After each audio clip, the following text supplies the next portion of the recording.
right, let's jump into this deep dive today. We're looking at a pretty captivating chapter of early Islamic history.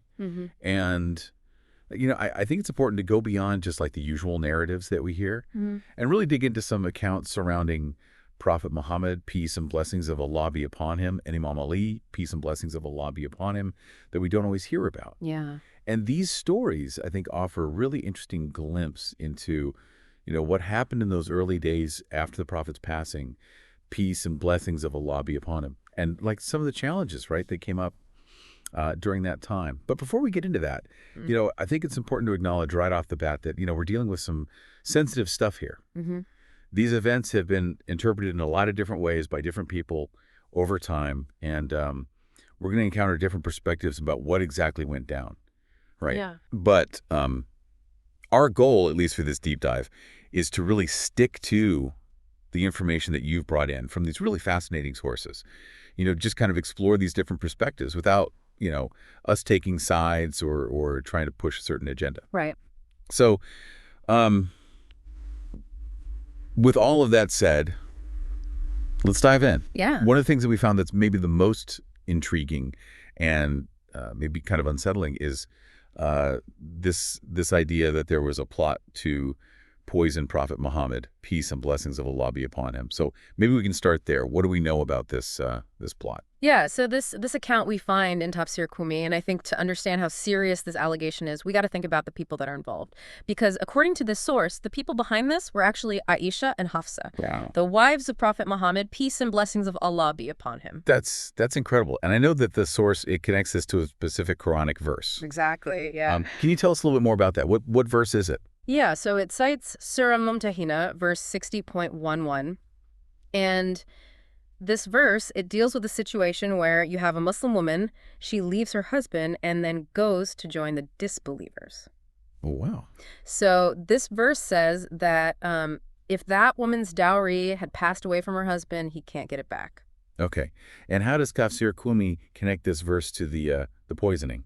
That's a pretty interesting connection. Yeah, so the interpretation links these two by saying that the phrase, the passing away of the dowry, that's actually referring to the attempt on the Prophet's life, peace and blessings of Allah be upon him. Wow, that's really interesting. It's like their actions were seen as such a betrayal that they actually deserved to change the rules regarding dowry.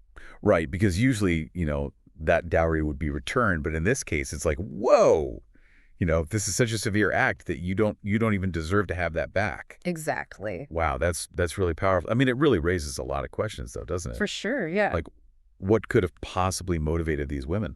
I mean, these are people that were so close to the Prophet, peace and blessings of Allah be upon him, and, they would have had this immense love and respect for him. So it's mind-boggling to think about. I mean, it really challenges us to think about, human weakness. Yeah. The possibility that people, even people that we think of as being so close to God, could be motivated by, less than noble things. Absolutely. And it really humanizes these figures, right? It shows that, even the Prophet's wives, peace and blessings of Allah be upon him, weren't perfect, that they had their own, motivations and maybe even agendas, right? Yeah. That maybe weren't always aligned with, the broader mission. Yeah. It makes you think about the dynamics, inside the Prophet's household, peace and blessings of Allah be upon him. And, whether there were these, personal rivalries right. or struggles for influence, going on behind the scenes. Yeah, and it really adds, I think, another layer to understanding these historical figures. Yeah, absolutely. Now, shifting gears a little bit, let's talk about what happened after the Prophet, peace and blessings of Allah be upon him, passed away. Okay. Because the sources that we're looking at today suggest that there was a lot of controversy over who was going to lead the Muslim community, right? Yeah. This whole question of succession. And of course, one of the central figures in all of this is Imam Ali, peace and blessings of Allah be upon him. Yeah. The Prophet's cousin and son-in-law.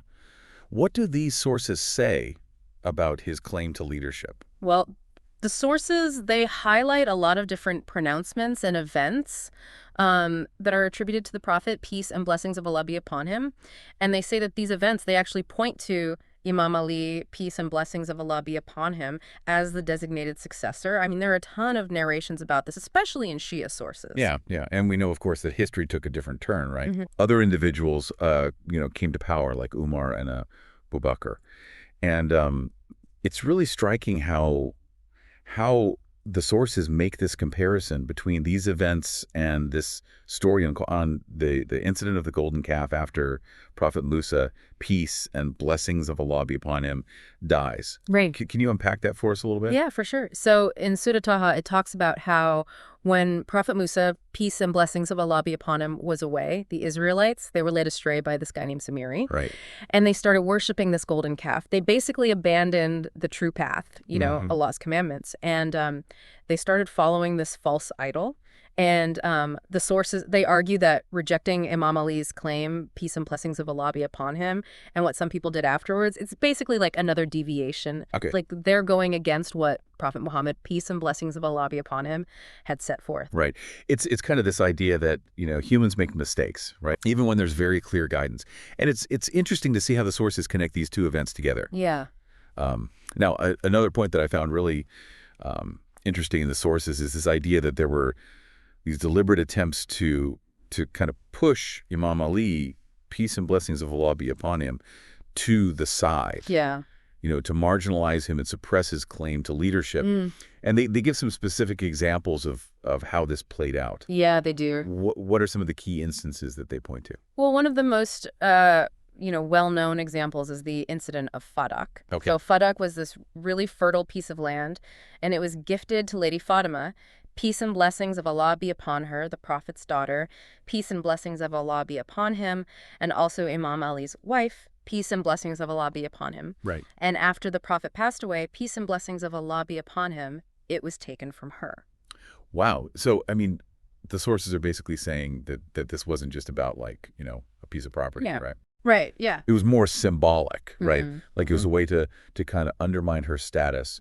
And by extension, Imam Ali's position, peace and blessings of Allah be upon him. Exactly. It's just a really stark reminder, I think, that, even those who were closest to the Prophet, peace and blessings of Allah be upon him, weren't immune to these power struggles, right? Mm-hmm. These political machinations that kind of took hold after his passing. Yeah, it was a very tumultuous time, as you can imagine. And speaking of Lady Fatima, peace and blessings of Allah be upon her, the sources really delve into the emotional toll, right, Yeah. that these events took on her. Like we read about her lamentations at her father's grave, peace and blessings of Allah be upon him, and her words.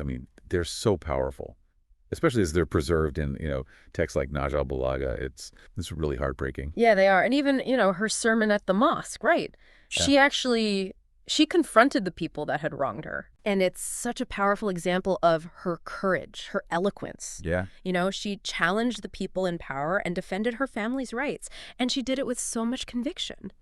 I think it's really interesting how these sources, particularly those from a Shia perspective, they really emphasize her role, not just as, the Prophet's daughter, peace and blessings of Allah be upon him, but as this really strong figure, this figure who actively fought for truth and justice. Yeah, absolutely. And then there's this other incident that I wanted to talk about, which is Imam Ali's peace and blessings of Allah be upon him, strategic use of words during this potential conflict with Muawiyah's forces. Oh, yeah. It's a story that really shows his intellect, right? Mm-hmm. And his understanding of, not just military strategy, but religious principles. Absolutely. So can you set the scene for us? Like, what was going on, and what did Imam Ali, peace and blessings of Allah be upon him, say, and how did he use his words so strategically? All right. So basically, Imam Ali, peace and blessings of Allah be upon him, he's facing this possibility of a full-out war with Muawiyah's army. Right.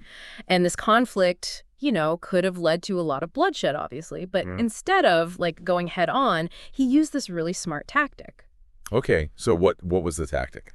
So he gathers his troops, right? Mm-hmm. And he says this statement that sounds like he's telling them to attack.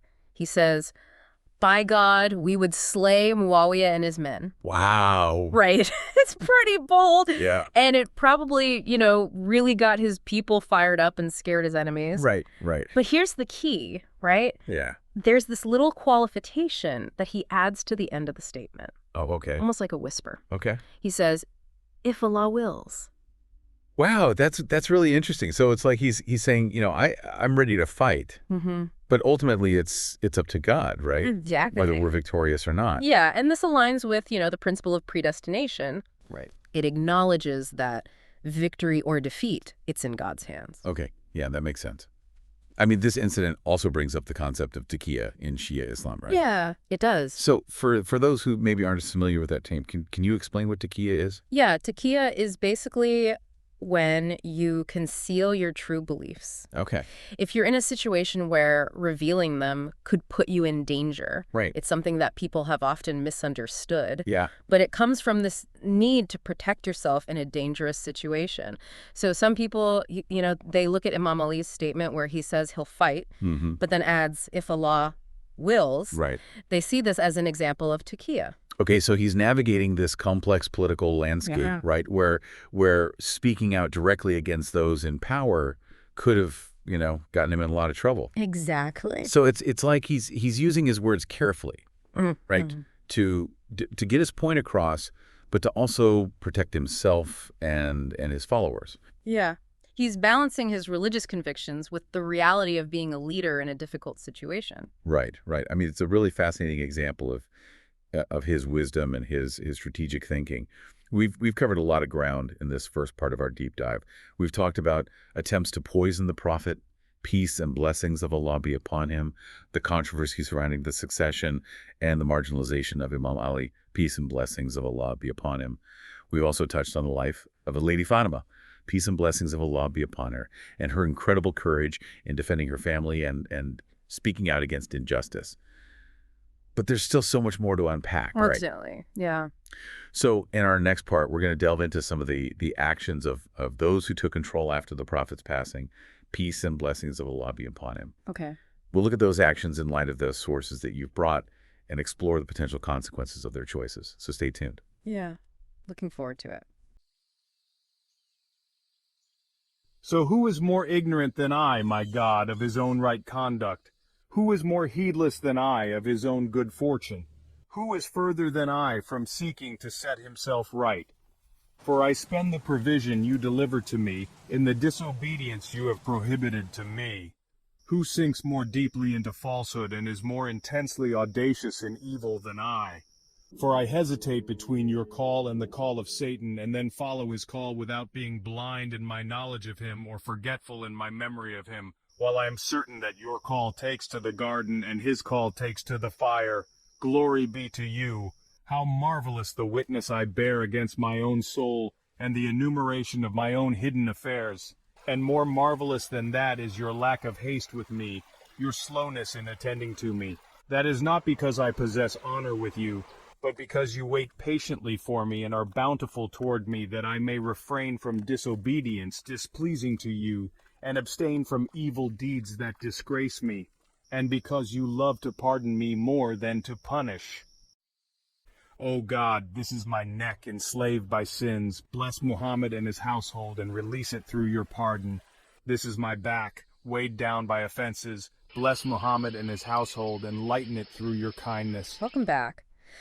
So, as we keep digging into all these stories about what happened after Prophet Muhammad's peace and blessings of Allah be upon him, passing, I keep coming back to Lady Fatima, peace and blessings of Allah be upon her. Like the things that happened to her, they still bring up all these strong emotions, even after all these years. I know. It's really hard to read about the way she was treated, after her father, Mm-hmm. peace and blessings of Allah be upon him, passed away. Yeah. And it feels so unfair, when you think about how much love and respect the Prophet, peace and blessings of Allah be upon him, had for his daughter. Right. And then to see how some of the people who came to power, treated her, it doesn't add up, Yeah. And one of the most disturbing accounts that we've come across, mentioned in Tafsir Al-Qummi, is the burning of her house, peace and blessings of Allah be upon her. And I know that some people might dispute this event, but it's such a powerful symbol, right? Yeah. And it really speaks to the tensions and the power struggles that were happening at the time. It really shows, how far some people were willing to go to hold on to their power. Yeah. Even if it meant disrespecting the Prophet's family, peace and blessings of Allah be upon him. It's not an easy story to think about, but it's a part of history. And it's important to remember that Lady Fatima, peace and blessings of Allah be upon her, was pregnant at the time. And the sources, they describe how she was actually physically hurt during all of this, Yeah. which led to her losing her unborn child. I mean, it's just heartbreaking to think about. And it really shows the human cost of these power struggles, Yeah, and then, you think about her going to her father's grave, peace and blessings of Allah be upon him, and lamenting, Yeah. pouring out her grief and that sense of betrayal. I mean, her words in Naj al-Balagha, they're so powerful, and it's likely that so many people who saw all of this happen felt that same way. And even after going through all of that, she was still so strong. She didn't back down. She still spoke out against the injustices that she was seeing. Yeah. Her sermon at the mosque, it's one of the most courageous acts that I can think of.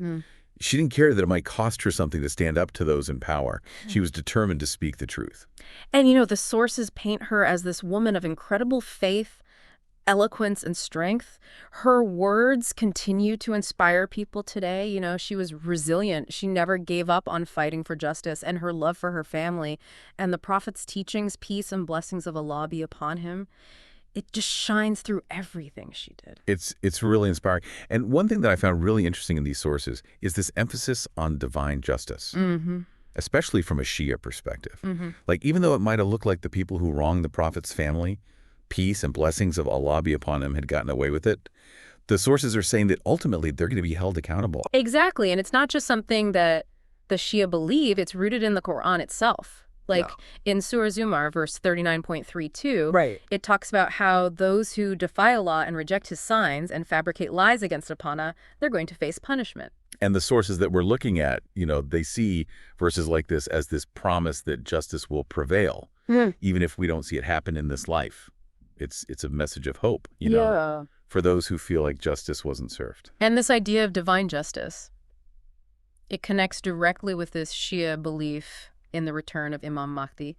Peace and blessings of Allah be upon him, the 12th and final Imam. Right. He's the one who will make all the wrongs right, bring balance back to the world, and usher in this era of peace and righteousness.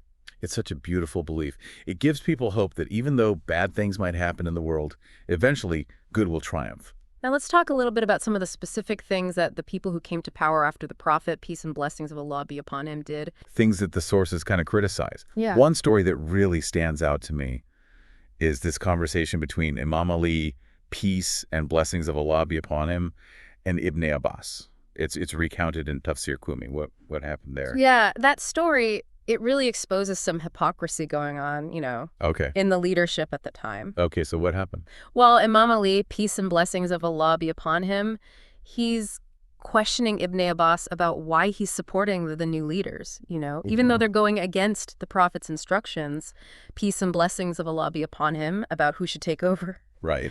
And Ibn Abbas, he was known for being super knowledgeable about Islamic law, but he couldn't give Imam Ali a good answer. Huh. His excuse was basically, well, everyone else is doing it. Wow, so he was just following the crowd. Pretty much. Yeah. And then Imam Ali, peace and blessings of Allah be upon him, he does what he does best. And he makes this comparison. He says that following blindly like that, it's basically the same as the Israelites worshiping the golden calf, while Prophet Musa, peace and blessings of Allah be upon him, was gone.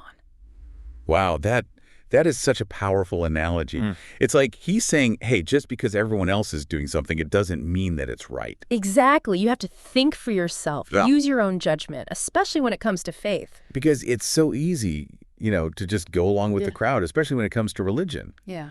But this story shows us it's so important to think critically and not just blindly follow whoever's in charge. It's about questioning, making sure the leaders are actually doing the right thing. And there's another incident that I think raises some serious questions about the actions of this new leadership.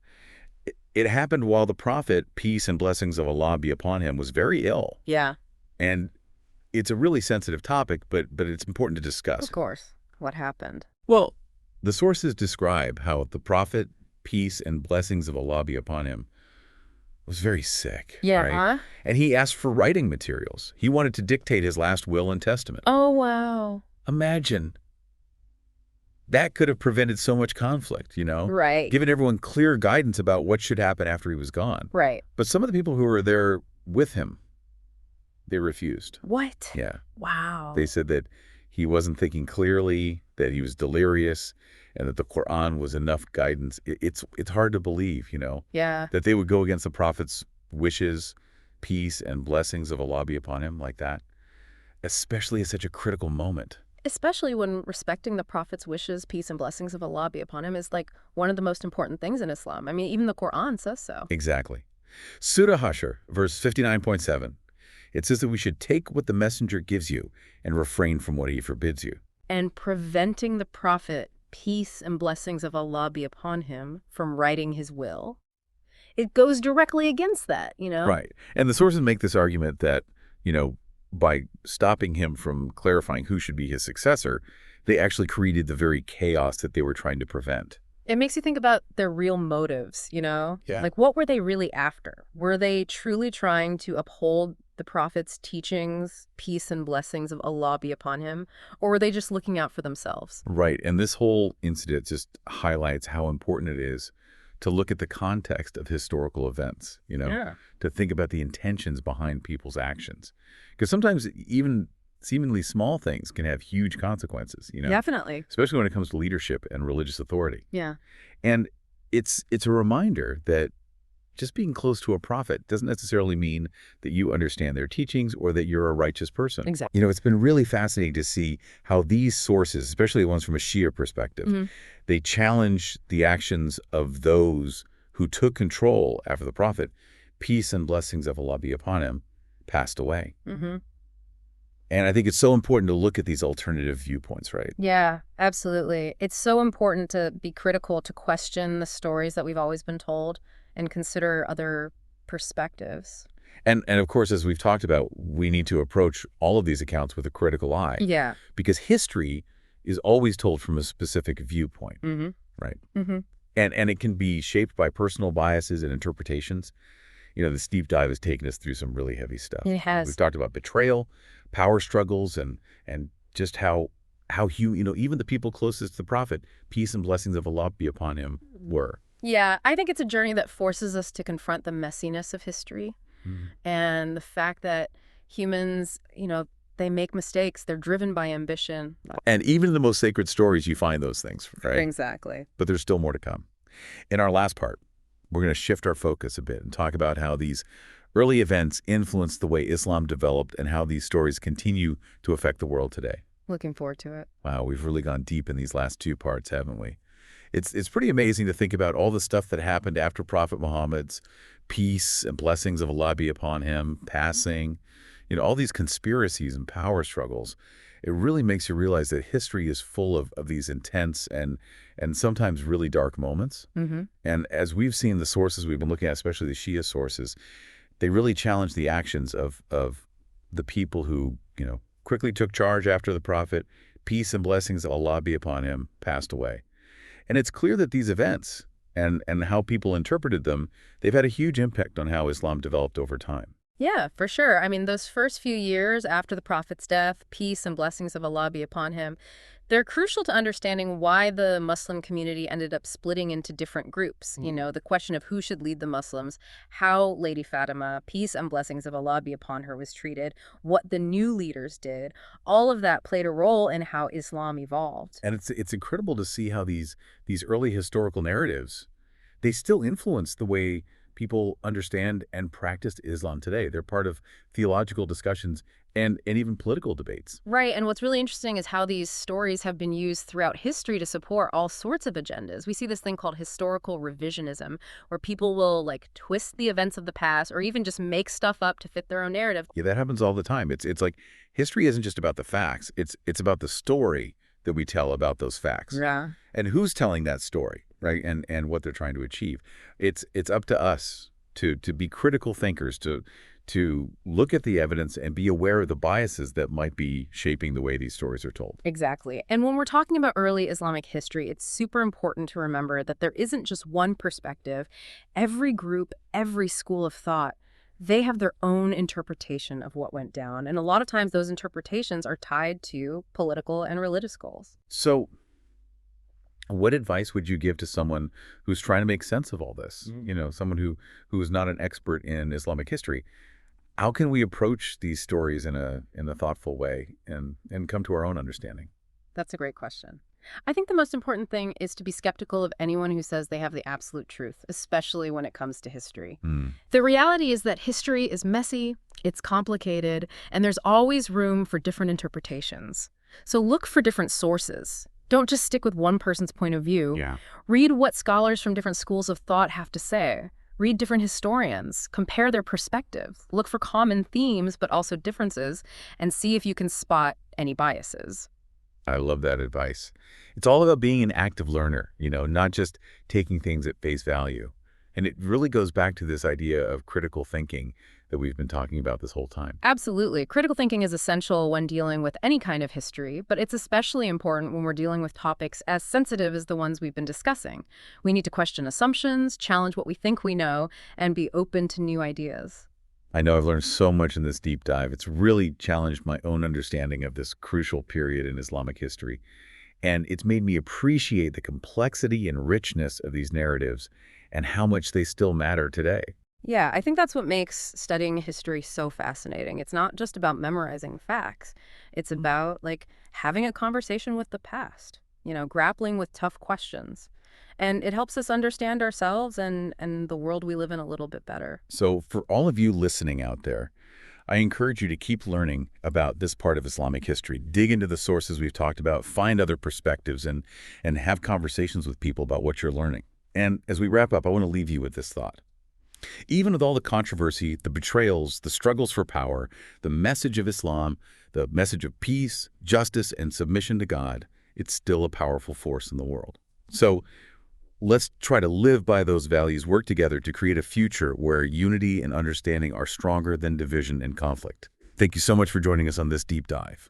Until next time, keep your minds curious and your hearts open to all the complexities of history. My Lord, bless Muhammad and the household of Muhammad, the distinguished, the chosen, the honored, the brought nigh, with the most excellent of your blessings. Benedict him with the most complete of your benedictions, and have mercy upon him with the most enjoyable of your mercies. My Lord, bless Muhammad and his household with a fruitful blessing, more fruitful than which there is no blessing. Bless him with a growing blessing, more growing than which there is no blessing. And bless him go with a pleasing blessing, beyond which there is no blessing. My Lord, bless Muhammad and his household with a blessing, which will please him, and increase his good pleasure. Bless him with a blessing, which will please you, and increase your good pleasure toward him. And bless him with a blessing, through other than which you will not be pleased for him, and for which you see no one else worthy. My Lord, bless Muhammad and his household with a blessing which will pass beyond your good pleasure, be continuous in its continuity, through your subsistence, and never be spent, just as your words will never be spent. My Lord, bless Muhammad and his household with a blessing which will tie together the blessings of your angels, your prophets, your messengers, and those who obey you. Comprise the blessings of your servants, jinn or mankind, and those worthy of your response, and bring together the blessings of every one of the kinds of your creatures which you have sown and authored,